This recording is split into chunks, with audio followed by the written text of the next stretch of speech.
जय राधा माधव कुंज बिहारी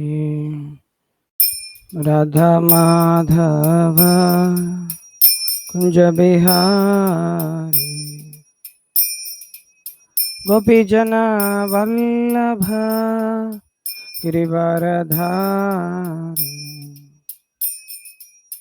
गोपी जना वल्लभ गिरिवरधारी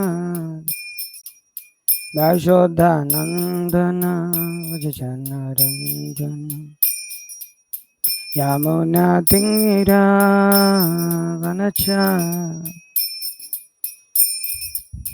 यमुना तीरावनचारि राधा माधव कुंज बिहारी गोपी जना वल्लभ गिरिवरधारी यशोदानंदन व्रज जनरंजन यशोदानंदन व्रज जनरंजन यमुना तीरावनचारि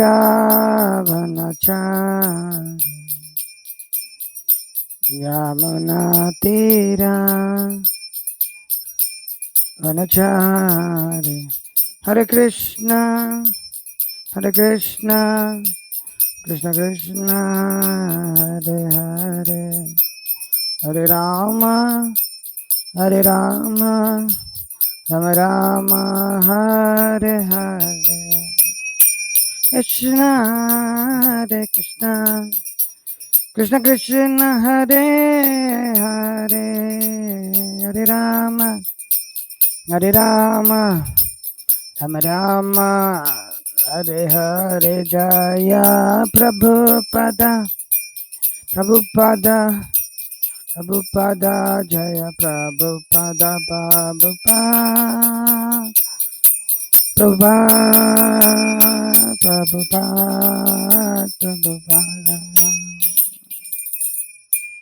जय विष्णुपाद परम परिव्राजकाचार्य अष्टोत्तर सत्य श्रीमद चरणानंद भक्ति वेदांत स्वामी प्रभुपाद की जय। जय विष्णुपाद परमहंस परिव्राजकाचार्य अष्टोत्तर सत्य श्रीमद भक्ति सिद्धांत सरस्वती गोस्वामी महाराज प्रभुपाद की जय। अनंत कोटि वैष्णव की जय। नामाचार्य श्रीलदास ठाकुर की जय। प्रेम से कहो श्री कृष्ण चैतन्य प्रभु नित्यानंद श्री अद्वैत गदाधर शिवासुदि गौर भक्तवृंद की जय। श्री श्री राधा कृष्ण गोप गोपीनाथ श्याम कुंड राधा खंड गिरि गोवर्धन की जय। वृंदावन मथुरा धाम की जय। मायापुर नवदी धाम की जय। गंगा माई की जय। जमुना माई की जय। नर्मदा माई की जय। भक्ति देवी की जय। श्रीमती तुलसी महारानी की जय। समवेत गौर भक्तवृंद की जय। निताय निताय निताय गौर प्रेमानंदे। ओम नमो भगवते वासुदेवाय। ओम नमो भगवते वासुदेवाय। ओम नमो भगवते वासुदेवाय। ओम अज्ञानतिमिरान्धस्य ज्ञानाञ्जनशलाकया चक्षुरुन्मिलितं येन तस्मै श्रीगुरवे नमः। श्रीचैतन्यमनोभीष्टं स्थापितं येन भूतले स्वयं रूपकदा मह्यं ददाति स्वपदान्तिकं वन्देऽहं श्रीगुरुं श्रीयुतपदकमलं श्रीगुरुं वैष्णवांश्च रूपं साग्रजातं सकलरत्नादान्वितं तं सजीवं साद्वैतं सावधूतं परिजनसहितं कृष्णचैतन्यदेवं श्रीराधाकृष्णपादाचार्यविशाखान्वितांश्च नमो विष्णुपादाय कृष्णप्रेष्ठाय पुतले श्रीमते भक्तिविकासस्वामिनिधे नमः। नमो विष्णुपादाय कृष्णप्रेष्ठाय पुतले श्रीमते भक्तिवेदान्तस्वामिनिधे नमः। नमस्ते सारस्वती देवे गौरवाणी निर्विशेष शून्यवादी पाश्चात्य देशधारिणी जय श्री कृष्ण चैतन्य प्रभु नित्यानंद श्री अद्वैत गदाधर शिवश्री गौरभक्तवृंद। हरे कृष्ण कृष्ण कृष्ण हरे हरे हरे राम राम राम हरे हरे। मकम करोति वाचालं मंगलं गायति कृपातम देश। Hare Krishna, welcome to all devotees. Thank you for attending this session. You have come all the way to attend this session on online reading of Mothers and Masters, written by His Holiness Bhakti Vikas Swami Maharaj and published by Bhakti Vikas Trust, dedicated to His Divine Grace A.C. Bhaktivedanta Swami Prabhupada. So we are reading from the section 2 of Women Masters or Mothers, page number 165. The topic of today's reading is from Some misconceptions of men. Yes.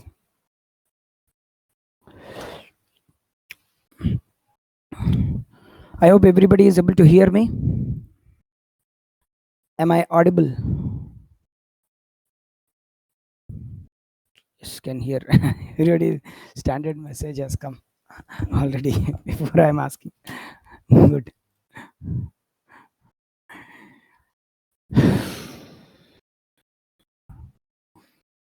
Some misconceptions of men. Some men think that because women are meant to be submissive, a man therefore has license to slap women around, mistreat them, and have little consideration for them. But Srila Prabhupada warned us, girls should not be taken as inferior. Sometimes we say from scripture that woman is the cause of bondage. That should not be aggravated that woman is inferior or something like that. The girls who come, you should treat them nicely. After all, anyone who is coming to Krishna consciousness, man or woman, boys or girls, they are welcome. They are very fortunate. Another misunderstanding is to think I am married with 3 kids, but it is hell of a burden and my wife is no longer beautiful. Actually, it is better for my spiritual life to renounce. I think it's time to take sannyas. Of course, some exalted devotees of the past did renounce family life at a very young age. Sorry, at a young age. Famous examples are Sri Ramanuja Acharya, who left his wife because she was offensive to his guru, and Sri Raghavendra Swami was also young when he abandoned his wife. Yet, what these two outstanding devotees did for the world was remarkable. This kind of renunciation is actually irresponsibility. Instead of falsely renouncing their family, men should adhere to their duty. Even if a man dislikes his wife, he should nonetheless maintain his marriage vow and remain faithful and responsible. As stated in Bhagavad Gita 18.8, anyone who gives up prescribed duties as troublesome or out of fear of bodily discomfort is said to have renounced in the mode of passion. Such action never leads to elevation of renunciation. In his purport to this verse, Srila Prabhupada wrote, such renunciation in the mode of passion is in the mode of passion. The result of passionate work is always miserable. If a person renounces work in that spirit, he never gets the result of renunciation. Duties of married men. In a lengthy letter to recently married man who wished to leave his wife, Srila Prabhupada offered important instructions regarding duty, divorce, and protection of women and related topics. You are requesting me to leave your wife and take the Vanaprastha order of life. I know your wife, Leela Shakti, and I know that she is a very serious and advanced disciple. But now you are married to her. So there is some obligation according to our Krishna consciousness or Vedic system. These things cannot be taken so lightly, otherwise, the whole thing will become a farce. Simply get married without considering what is serious nature of married life. Then, if there is some little disturbance, if there is little disturbance, or if I do not like my wife or my husband, let me go away. Everyone else is doing like that. So, in this way, the whole thing is becoming a farce. You say that your association together was hindering your advancement. But Krishna consciousness marriage system should not be taken in that way. That if there is any botheration, that means something is hindering my spiritual life. No. Once it is adopted, the grasp the life, even it may be troublesome at times, it must be fulfilled as my occupational duty. Of course, it is better to remain unmarried, celibate. But so many women are coming. We cannot reject them. If someone comes to Krishna, it is our duty to give them protection. Krishna has informed us in Bhagavad Gita that even women and Shudras and other inferior classes of men can take refuge in him. So the problem is there. The women must have a husband to give protection. Of course, if the woman can remain unmarried and if there is suitable arrangement for the temple to protect them, just like in the Christian culture, there is nunnery for systematic program of engaging the ladies and protecting them. That is also nice. But if there is sex desire, how to control it? Women are normally very lusty, more lusty than men, and they are weaker sex. It is difficult for them to make spiritual advancement without the help of husband. For so many reasons, our women must have husband. It's all right. But if once they have got a husband, he goes away so quickly. That will not be very much happy for them. Now, I do not know the situation in your particular case. I am simply giving you the general policy or background understanding. We should never think of our so-called advancement as being conditioned by or dependent upon some set of material circumstances such as marriage, vanaprastha, or this or that.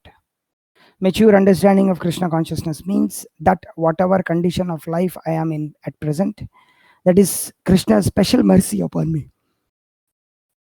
Therefore, let me take advantage in the best possible to spread this Krishna consciousness movement and conduct my spiritual master's mission.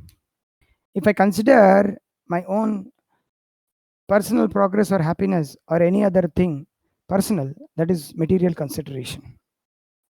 If there was unhappy adjustment for becoming marriage, why you got married at all? Whatever is done, that's a fact.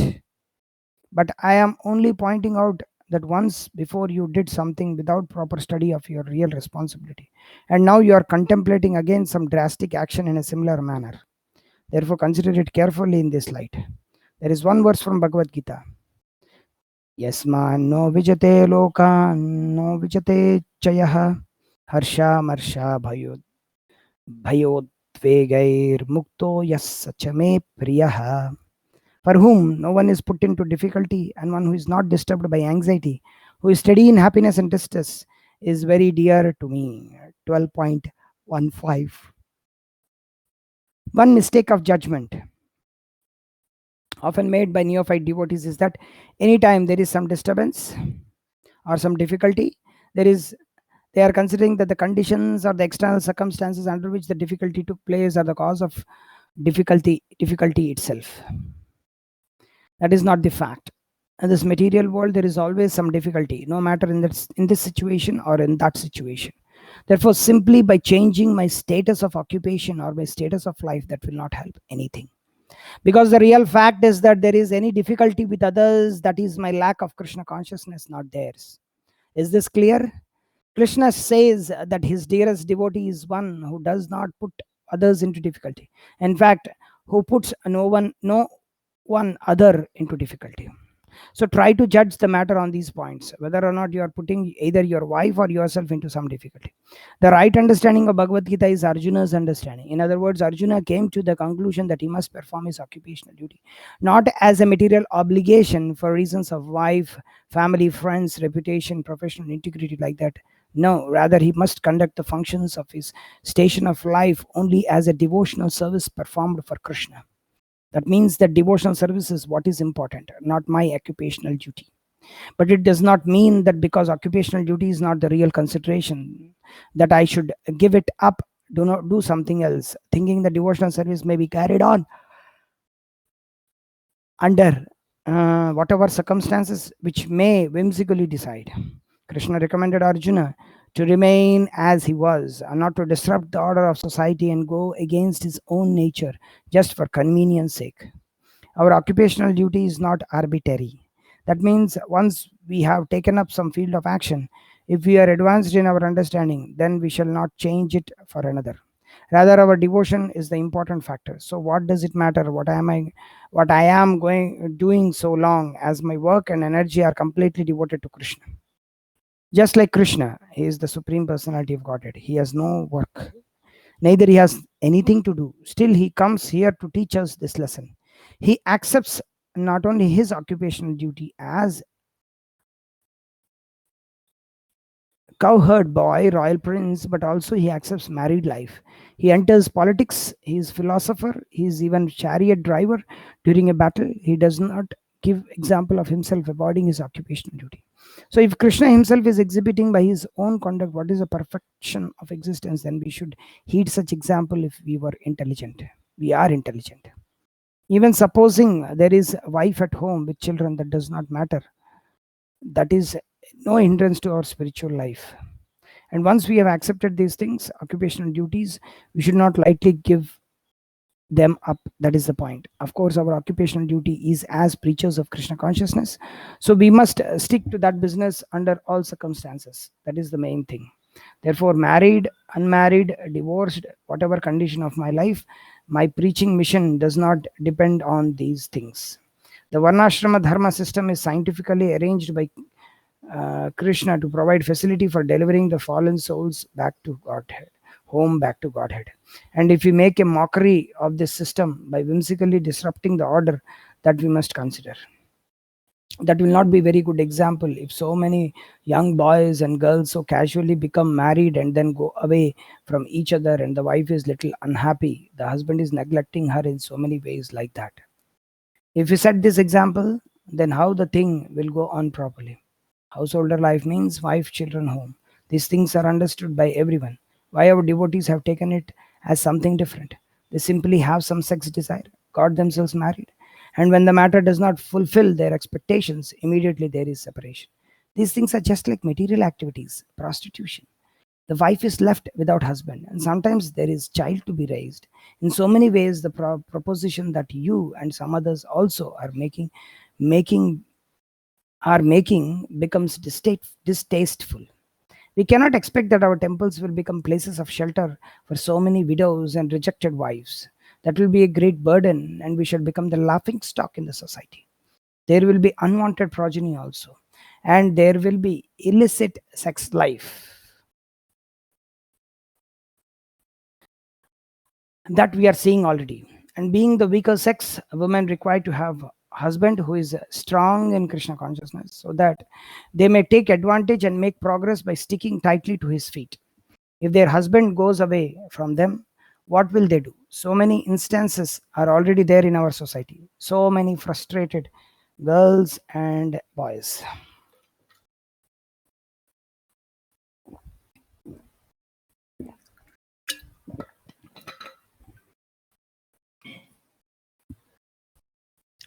So I have introduced this system, marriage system in your Western countries, because there is a custom of freely intermingling of male and female. Therefore, marriage is required just to engage the boys and girls in devotional service, never mind distinction of living status. But our marriage system is a little different than in your country. We do not sanction the policy of quick divorce. We are supposed to take husband or wife as eternal companion or assistant in Krishna consciousness service. And there is a promise never to separate. Of course, if there is any instance of very advanced disciples, married couple, and they have agreed that the husband shall now take sannyas or renounced order of life, being mutually very happy by that arrangement, then there is ground for such separation. But even in those cases, there is no question of separation. The husband, even if he is a sannyasi, he must be certain his wife will be taken care of nicely and protected in his absence. Now, so many cases are there of unhappiness by the wife who has been abandoned by her husband against her wishes. So, how can I sanction such thing? I want to avoid setting any bad example for future generations. Therefore, I am so much cautiously considering your request. But if it becomes so easy for me to get married and then leave my wife under excuse of married life being an impediment to my own spiritual progress, that will not be very good at all.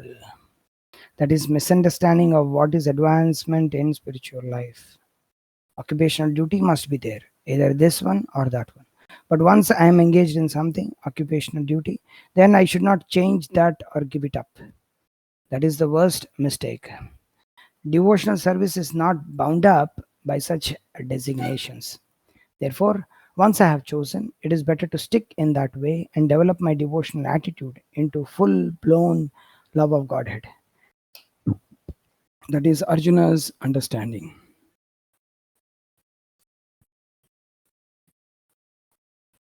Section 3. So we are entering into section 3. So if devotees want to ask something, they might pose a question. Otherwise, we will continue to read. No questions? Okay. So in the question box they may put, or in the chat box they may put.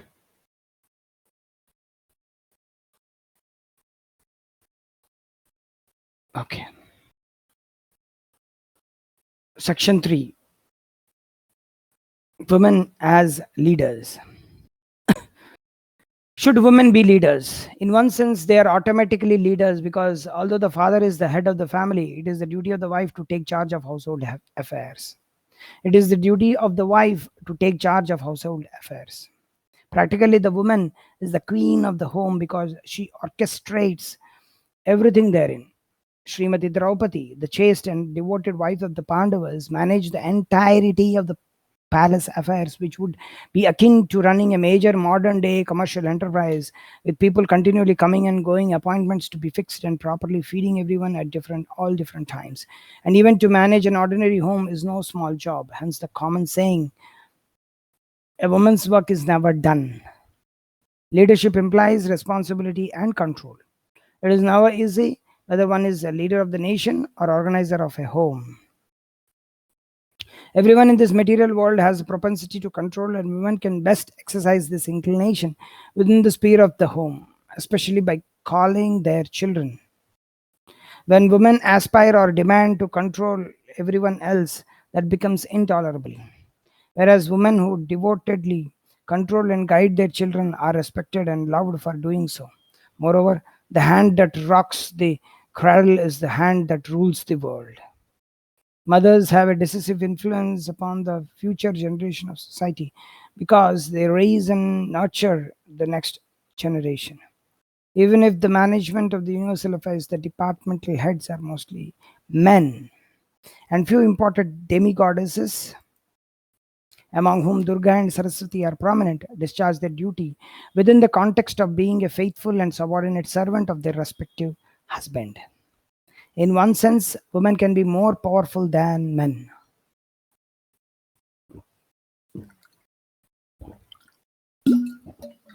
In a subtle way, as power of inspiration for men. Srila Prabhupada was not in favor of women occupying public leadership positions. It is most regrettable when a woman becomes the executive head instead of lion-like king. In such a situation, the people are considered very fortunate. As we learn from the history of Mahabharata or Greater India, the wives and daughters of the ruling class, the Kshatriyas, knew the political game, but we never find that a woman was given the post of chief executive. That is in accordance with the injunctions of Manu Samhita. According to Vedic conception, woman is never offered leadership. Experience has shown that women's leadership has not been successful. I do not say of a particular woman, but according to Vedic civilization, we have never seen in the history that woman has become a leader. Srila Prabhupada considered it within quotes artificial that Indira Gandhi has been given the position of controller. Yet after she had unpopularly become the virtual dictator of India, he pragmatically suggested privately among certain disciples that he could keep her on the post if she were to take guidance from him and become a Vaishnavi. Later, in a list of proposals that Srila Prabhupada planned to present her, one was that she should become Mother Queen and her son the King. It appears that Srila Prabhupada wanted to effectively transfer power to her son. His previous idea to keep her on the post was aimed at making the best use of bad bargain. He was not on principle encouraging that women should be leaders.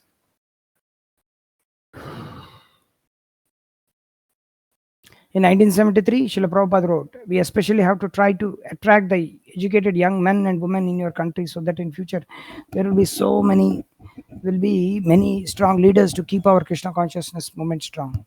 And indeed, in the early days of ISKCON in West, women were raised in many ways as equal to their male counterparts. Nevertheless, it is a historical fact that from the beginning, Srila Prabhupada did not appoint female disciples to crucial leadership positions, neither as GBC members nor as temple presidents. A footnote. Briefly, under unusual circumstances, a female devotee was in charge of a center in 1968. See Veda-based 1968 entries, Krishna Devi. He often referred to, continuing from the main text, he often referred to his GBC men in quotes. When asked if a woman could become a temple president, Srila Prabhupada replied, "Yes, why not?" And then explained that a woman should remain dependent on either her first-class father, first-class husband, or first-class son. The apparent contradiction of women being both in charge as a temple president and dependent is resolved in another statement by Srila Prabhupada that a Grihastha temple president should be like a father to the devotees and his wife should be like the mother. A woman whose husband is a temple president shares his role by being a devoted wife who is, according to revealed scripture, the better half of her husband. The wife is accepted as better half of a man's body because she is supposed to be responsible for discharging half of the duties of the husband. Women as gurus. In all the ancient Vedic literature, there is no reference to even one woman who acted as an initiating guru. Footnote: this chapter does not attempt to minutely examine the various positions regarding the institution of women as gurus, but simply argues against it from the perspective that a woman's natural role is to be a mother. So, because the context has come,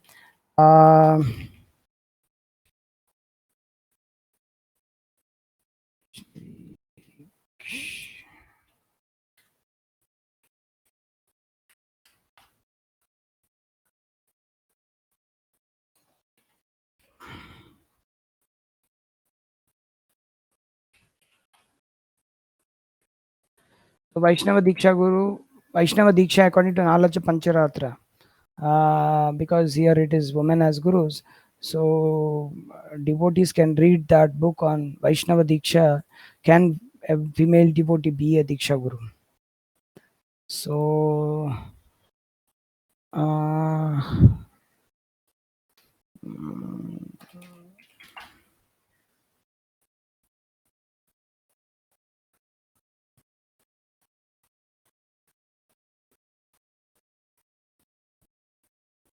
so I don't have the link of that book.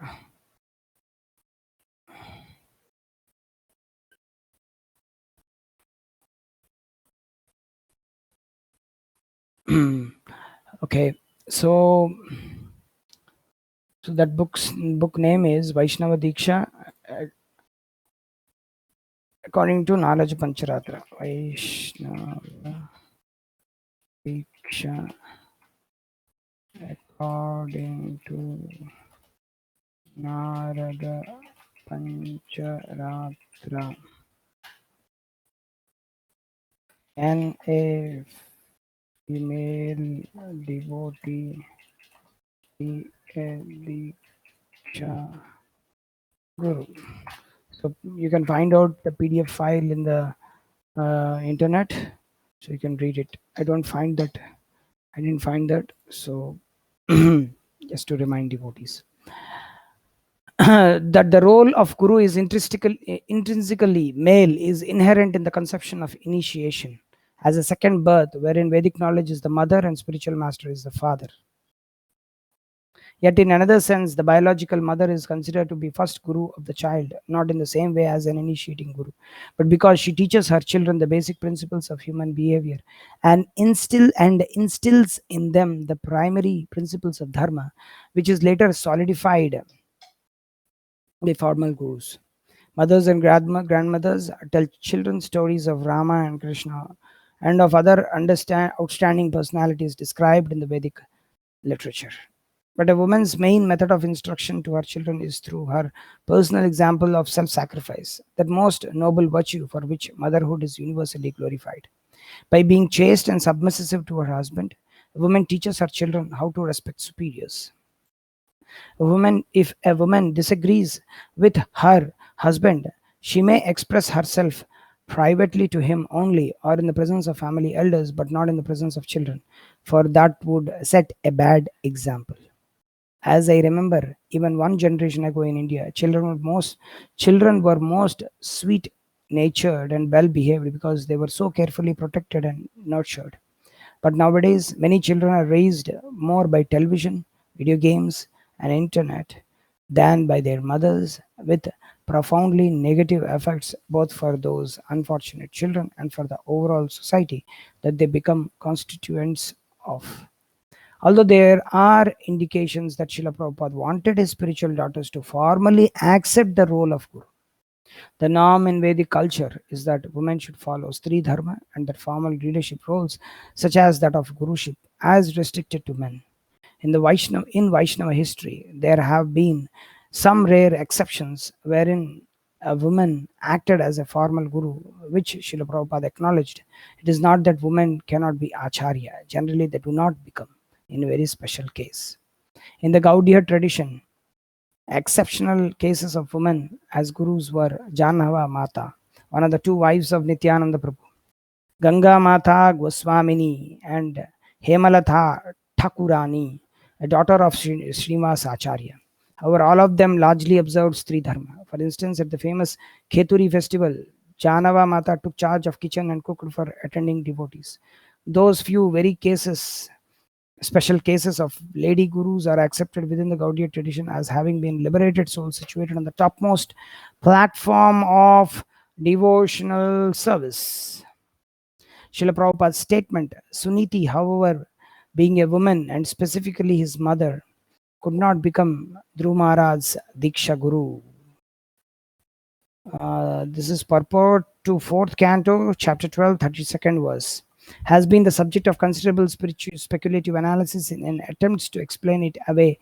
Yet, at the very least, it stands as powerful indication that women are not meant to initiate. Consider this. Should a brahmachari who does not adhere to the principles of brahmacharya be accepted as spiritual guide?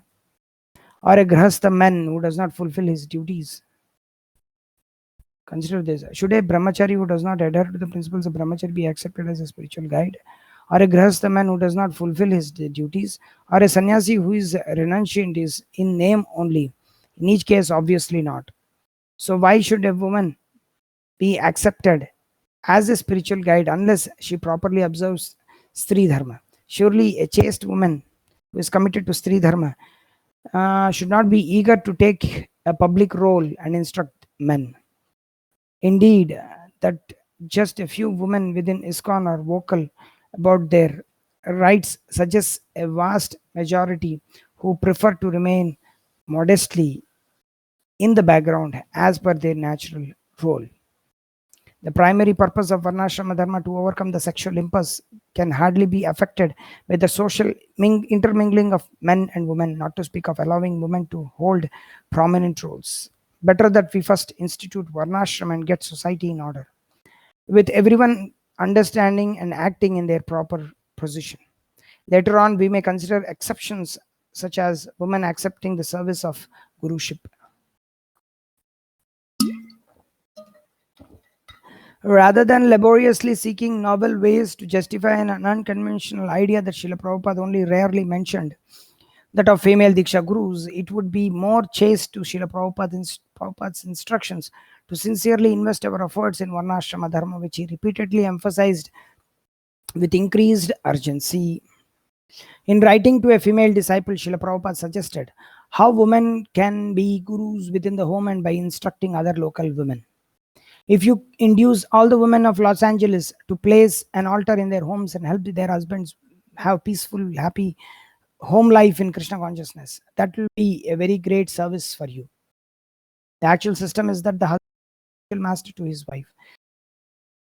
Her husband into practicing this process, then it is all right that the husband accepts wife as spiritual master. Chaitanya Mahaprabhu has said that anyone who knows the science of Krishna, that person should be accepted as spiritual master, regardless of any material so-called qualifications, such as rich or poor, man or woman, or Brahmana or Shudra. So if you can show the women of the community how to help their husbands and children to perfect their home life and all aspects of life in Krishna consciousness by chanting Arati ceremonies and eating Krishna Prasad, then you will improve the conditions of the neighboring communities to an incalculable extent. These directions for how women can be gurus are clearly in regard to their giving spiritual guidance, with no mention whatsoever of conferring formal initiation. Asterisk footnote. Serious problems with the book Did Srila Prabhupada Want Women Diksha Gurus are discussed at this website address. Okay, now I would request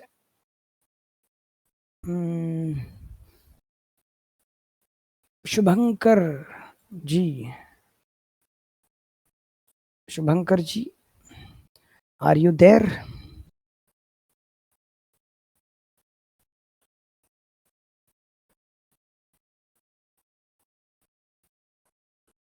I've given you access. You need to press yes, accept it, and you can continue to read.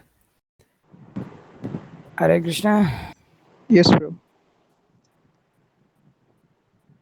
What is it? This some red color. Okay, you can continue to read, Prabhuji. Hare Krishna. Spiritually beneficial can be socially adverse. Due to an emergency, the need to by any means spread Krishna consciousness in the West, Srila Prabhupada adopted several policies that were contrary to the letter of certain Shastric injunctions and unprecedented in Vedic tradition. Prab- Inci- Sorry, Prabhuji, we are not unable to hear properly your voice. However, emergency tactics can be catastrophic during ordinary times, as in the common phenomenon of political revolutionaries who later become terrible administrators. Because the demands of revolution and of peacetime administration are quite different, intelligent revolutionaries must, at some point, recognize the need to establish social stability. Certainly, Srila Prabhupada understood this principle, for even while employing unprecedented measures to promote Krishna consciousness worldwide, he was simultaneously persistent in instituting Varnashrama Dharma. Among those unprecedented measures was his awarding of sannyasa to young men who, by traditional standards, would have been rejected as unqualified. Early sannyasa is not prescribed in Vedic culture. Ramanuja, Raghavendra Swami, and Sri Chaitanya Mahaprabhu all accepted sannyasa in youth and subsequently did great good for the world, as did most of Srila Prabhupada's sannyasi, albeit to a lesser degree. Unfortunately, most of Srila Prabhupada's sannyasis subsequently reneged their vows, which caused much chaos within Vaishnava society. Wisely, the ISKCON GBC subsequently became considerably more cautious in granting sannyasa, disallowing it for young men, with the understanding that Srila Prabhupada's emergency tactics were not necessarily meant to be enshrined or emulated in all generations to come. Those of Srila Prabhupada's adjustments that apparently counter Shastra and tradition may be considered similar to Krishna's wrong actions during the Battle of Kurukshetra, including his having orchestrated the ruse whereby Drona was killed and his instructing Arjuna to slay Karna under unfair circumstances.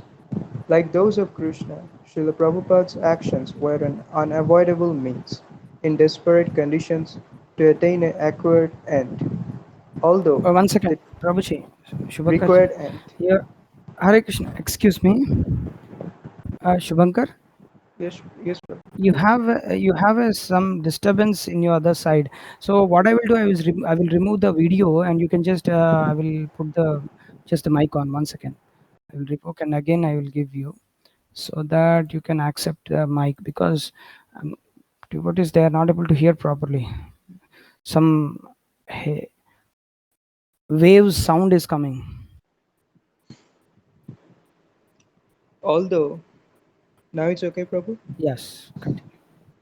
Although the degree of Srila Prabhupada's liberality was necessary for spreading Krishna consciousness in an open society, it is nonetheless clear from his teachings that he was not in favor of the highly accommodative modern ethos, and that he wanted to establish a more orthodox, structured, and stable society based on traditional Varnashrama dharma. But social stability cannot be achieved unless all members of society perform their prescribed roles, even if those roles might seem to hamper their devotional progress. They must understand that in some cases, what might be spiritually beneficial for an individual can hinder the basic needs and possibly the spiritual opportunities of others. For instance, parents can become so involved in preaching that they neglect to properly care for their children. Another of Srila Prabhupada's emergency measures was to engage his Western female disciples in ways contrary to the Vedic social order, which was non existent in the West. Yet, Srila Prabhupada fully encouraged and appreciated both those less qualified men to whom he awarded sannyasa and also the women whom he engaged in outgoing preaching, and by his mercy, all were immensely benefited spiritually. However, independent women are as antithetical to Varnashrama dharma are as are fallen sannyasis, and indeed, independence for women is proscribed by Shastra. Therefore, in the long term, perpetuation of the legacy of independent women preachers is likely to have many adverse social consequences. In particular, it would be a major obstacle in establishing Varnashrama dharma. Women giving classes and leading kirtanas. Materially, a woman may be less intelligent than a man, but spiritually, everyone is pure soul. In the absolute plane, there is no gradation of higher and lower. If a woman can lecture nicely and to the point, we should hear carefully. That is our philosophy. But if a man can speak better than a woman, the man should be given first preference. But even though a woman is less intelligent, a sincere soul should be given proper chance to speak, because we want so many preachers, both men and women. Although Srila Prabhupada sometimes had his female disciples speak publicly in his presence, overall within ISKCON, it was quite rare that women would give lectures. For instance, during the four annual Mayapur festivals during which Srila Prabhupada was present, 1974 to 1977, there was not a single instance of any woman lecturing, whereas dozens of talks were given by men. Yashomati Nandana Dasa recalls that from the time that he Hare joined Krishna, ISKCON.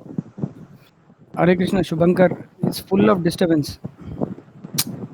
I think your fan is moving. Yes, Prabhu. Fan sound actually it grabs very nicely, so there is a constant wave sound along with your talking. Yes, Prabhu. Sorry, what to do?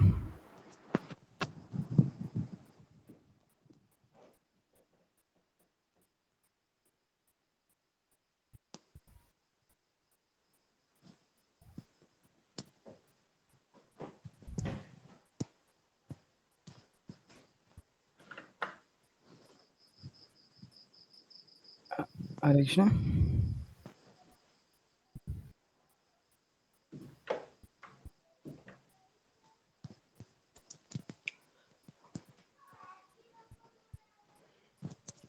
Srila, Srila, Srila Bhaktivinoda Thakur indicated that women may teach and preach, but only among other women. And this is the standard still today in many Hindi institutions. Of course, women may also teach young children.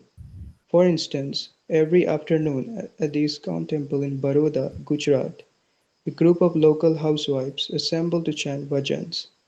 As they are not working women, they have time daily to attend satsanga, and the resident female devotees at ISKCON Baroda assemble twice weekly for a satsanga, comprised of singing, reading, and chanting scriptural verses. Women who want to lead kirtans may best do so in all-women kirtans, and maybe also among grihasthas. Women should not teach courses or seminars to men. In this way, the principles of shyness and chastity will be upheld, without which women will create devastation. Dancing. Srila Prabhupada did not encourage his female Indian disciples to become like Westerners, although he appreciated that his Western women disciples would enthusiastically dance during kirtana. He never instructed his Indian lady disciples to do the same. They would mostly stand at the back and hardly move.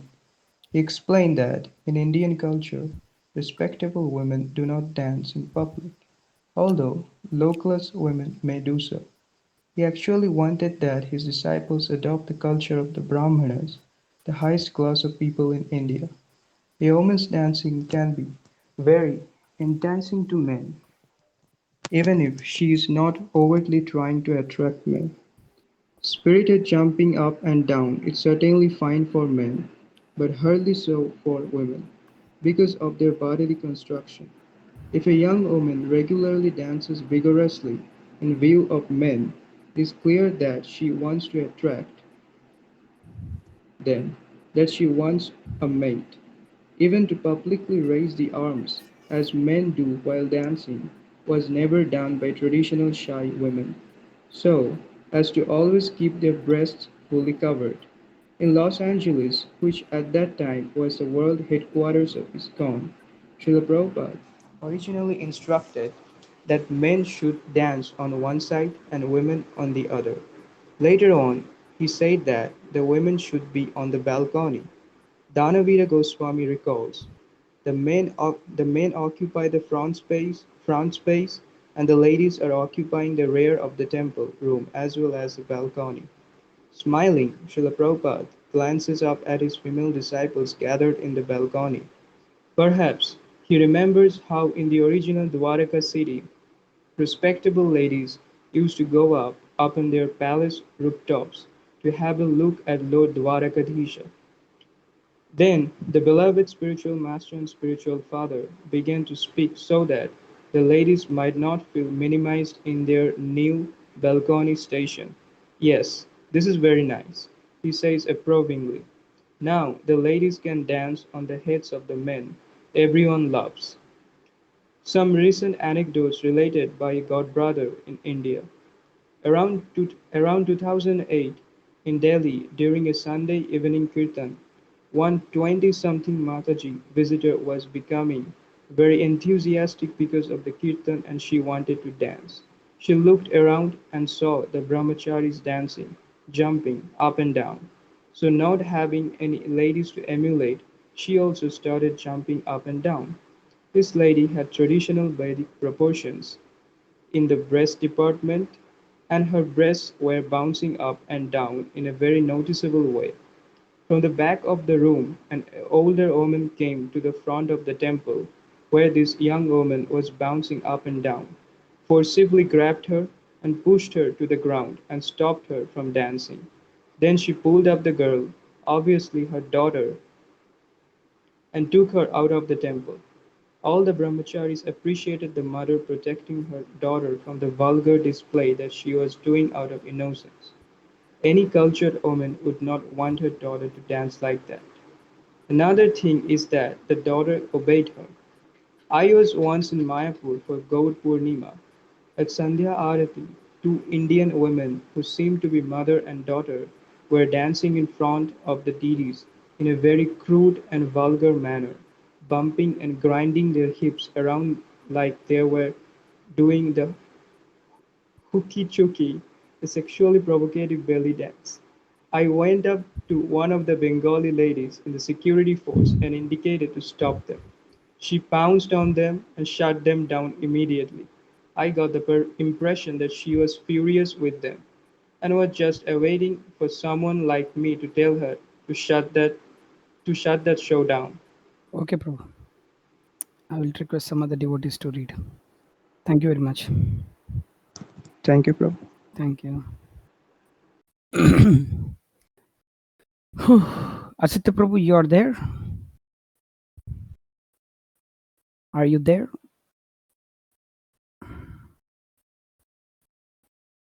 Menstruation. Oh, it's a big thing. Calling women Prabhu.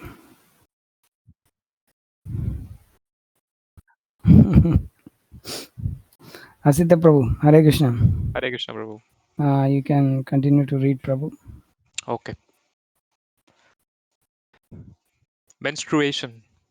In this very strange age, I, a sannyasi, am sometimes asked, what women should do during menstruation. The question arises because in Vedic culture, as in most other traditional cultures, there are special restrictions for women during their monthly cycle. Shastra describes that to touch or even see a woman during menses can destroy a man's knowledge and strength and decrease the duration of his life. Anything touched by her becomes impure. Among the offenses in deity worship is to touch a woman during her menstrual period, and a woman is considered contaminated just after childbirth or during her menstrual period. She cannot perform ordinary religious activities at such times, which for her are therefore inauspicious and impure. There is an argument that bhakti overrides all such considerations, which therefore need to be observed, which therefore need not be observed. But this notion is in the category of innovative theology, for no Shastra or Acharya to date has floated such a theory. The bhakti of a woman certainly renders her inherently auspicious, but that does not mean that she is eligible to worship deities when in an impure state, any more than a male devotee can waive bathing before worshipping deities. During menstruation, due to the continual discharge, bathing does not relieve ritual impurity. So, at that time, women should not worship deities or perform other activities that require ritual purity. But such rules are hardly followed in today's world. Daily life must go on, with girls going to school and women to work. Just a few countries and some individual companies have instituted menstrual leave in recognition of the physical pain and mental and emotional difficulties that menstruating women often undergo, which modern science explains in terms of hormonal disturbances.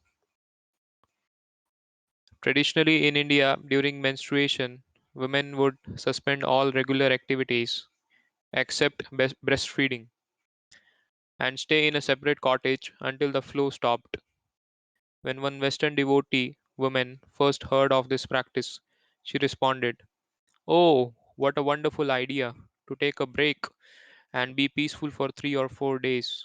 Indeed, for women who are busy serving others all day, every day, menstruation is Krishna's kind arrangement for them to have a few days each month for recuperation. And this is especially possible in joint families, wherein there are many women to cover all the required duties, even if one or two of them are temporarily sequestered."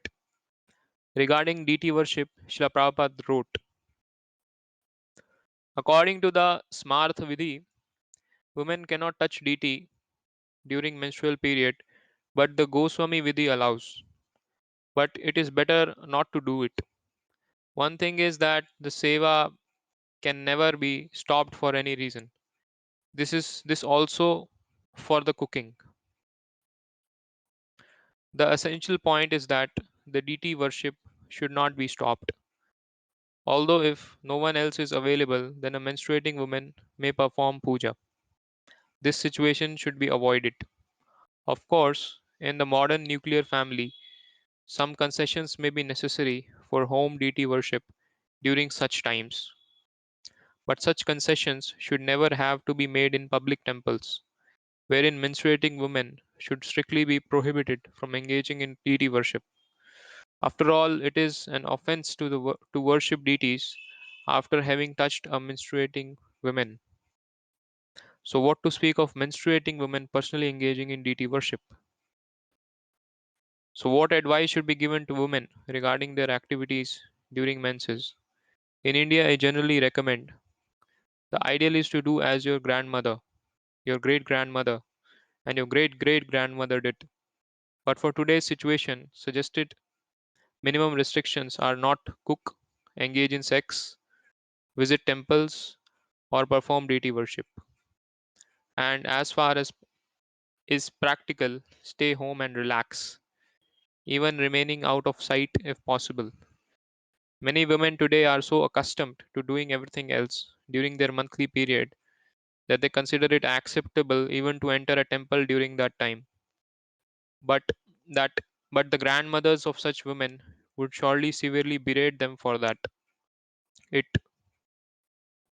seems that while Srila Prabhupada was in the West, he never discussed this issue, but he is reported as having ceded to the desire of his Western female disciples who were serving in Mayapur in 1976 by allowing them to attend the temple wearing a silk sari when off the altar, ISKCON terminology for being in menses, but not to perform deity worship. This concession did not at all please the local Bengali women devotees. As a consequence of this allowance given to the Western women, some devotees have incited Indian women of ISKCON to do likewise.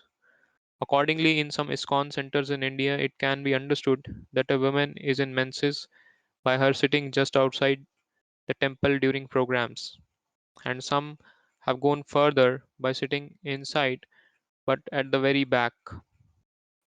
Maybe already some menstruating women simply mix with all the other females in the temple, so as they do at work, thus exercising their freedom to flout shastric rules and regulations. Even in nuclear family, it is best that someone else, whether the husband or a sufficiently grown child, cook when the lady of the house is ritually unclean. Other possible alternatives during those days are to eat only temple prasada, or that devotee families who reside proximately arrange to help each other when needed. Calling women Prabhu. More evidence of the influence of feminism within ISKCON is the controversy over whether women devotees should be addressed as Prabhu, Master, or Mata, Mother.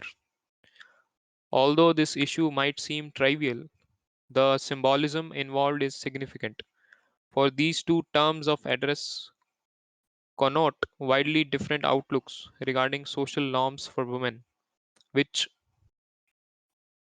again spring from widely differing outlooks concerning the practice of Krishna consciousness in today's ethos. Undoubtedly, those who advocate that women devotees be called Prabhu are influenced by the insistent feminism that is nigh ubiquitous in the Western world. The theory behind this practice is that men and women are equal on the spiritual platform, and evidence is offered from Srila Prabhupada's teachings. Initiated Vaishnavas are addressed as Prabhu, but clearly this statement is qualified by Srila Prabhupada's oft repeated instruction that women should be addressed as mother.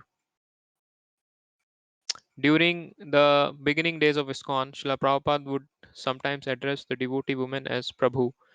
My understanding is that he did so in accord with his early days policy of giving whatever Krishna consciousness he could inculcate to newcomers in America, without at that time introducing the niceties of Vedic culture. Yet, even during those early days, Srila Prabhupada advised that male devotees address women as my dear mother, and that women devotees address males my dear son. This became the norm, although some early days devotees persisted in calling women Prabhu, but not all. Mukund Goswami, who has been with ISKCON since day one, has stated that until recently he had never heard of devotee women being called Prabhu, and that as far as he remembered, the staple form of address for female devotees in ISKCON had always been either Mataji or Mother. This also was my experience upon joining ISKCON in 1975. Women were always addressed as Mataji or Mother.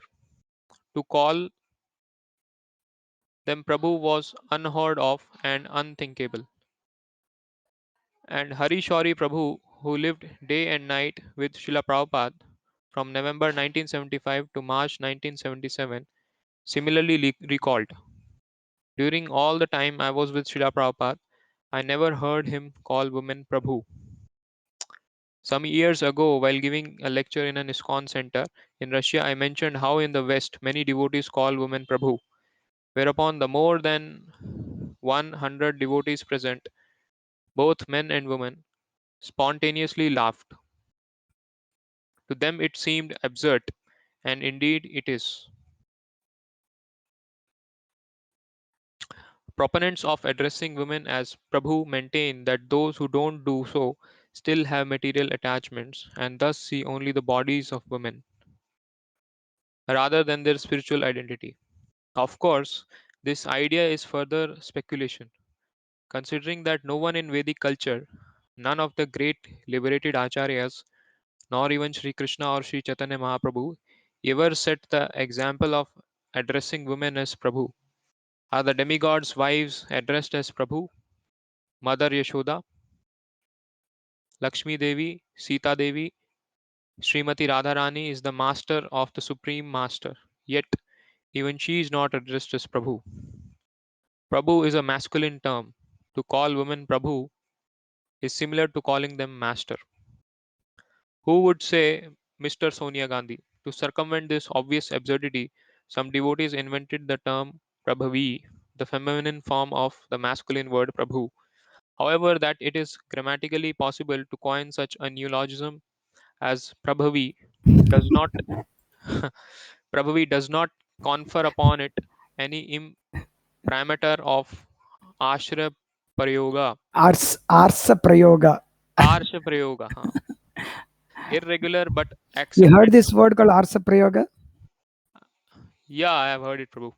It is Mm. like not following the Acharya. That is mainly used for by these Ritviks Yes, for yes, this yes. for the famous Bhakta Yeah, Tobin. yeah, yeah, yeah. Okay, Irregular but accepted usage. but this word Prabhavi is very nice. Yeah, Uh, okay, neologism. Yeah. The word Prabhavi only rarely occurs in the Vedic literature, but not in the sense of being a female version of a Prabhu.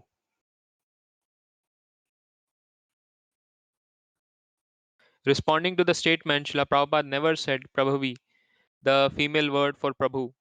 A god brother of mine wrote, saying the female word for Prabhu implies that anyone already accepts it as some sort of recognized usage, at least as we would have it, which is doubtful. Just because somebody have decided to derive a feminization of the word Prabhu, that alone cannot establish it as a lexical norm, much less the preferred usage of our acharyas or anyone else's. Where does this current fashion actually come from? It would be more reasonable, it would be more responsible to demonstrate some substantial. I think it's there much, little it.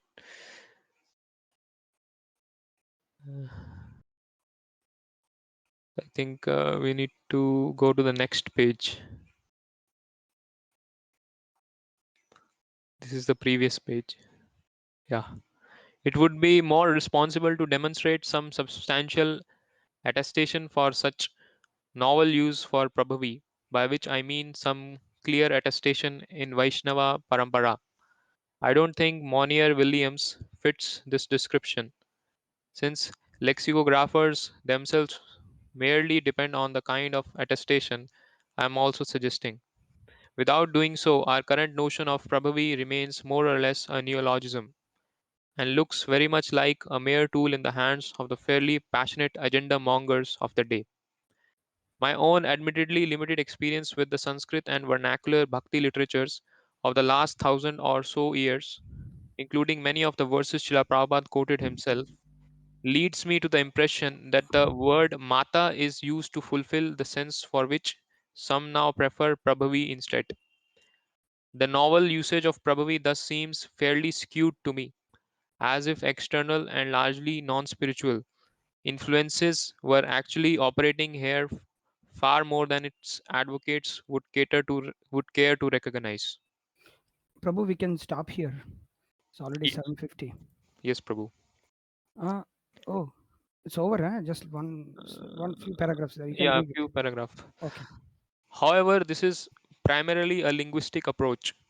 Given what Srimad Bhagavatam suggests about epistemology, it might be more realistic for those so inclined to look for historical precedents involving the use of gendered terms of address among any bona fide Vaishnavas. Overall, the introduction of the word Prabhavi was simply a creative cultural speculation and is so awkward that it has largely been abandoned. Feminists are now back to calling women Prabhu, yet those who insist on addressing devotees strictly from the spiritual perspective should consider both males or females as Prakriti, female, and thus refer neither to men nor women as Prabhu. According to this logic, men also could be called Mataji. For instance, Praghosha Mataji, and perhaps also wear saris. The concept that women must be addressed as Prabhu is yet another pseudo egalitarian contamination that has entered ISKCON via the influence of modern feminism. It does not derive from the spiritual platform and certainly not from Shastra or Vedic tradition. Okay, Prabhuji. Thank you very much. Thank you, Hare Prabhu. Krishna. We Hare will Krishna. close here. Thank you, devotees, for attending. So we will stop here and meet tomorrow at 6:45, continuing our reading from the section 3 of Women Masters or the Mothers. Topic: Traditional culture is still appreciated. Okay. Thank you very much. Hare Krishna. Vanchakalpatarubhyascha kripa sindebhyev cha patitanam pavanebhyo vaishnavebhyo namo namaha. Hare Krishna, Krishna Krishna, Hare Hare, Hare Ram, Ram Ram, Hare Hare.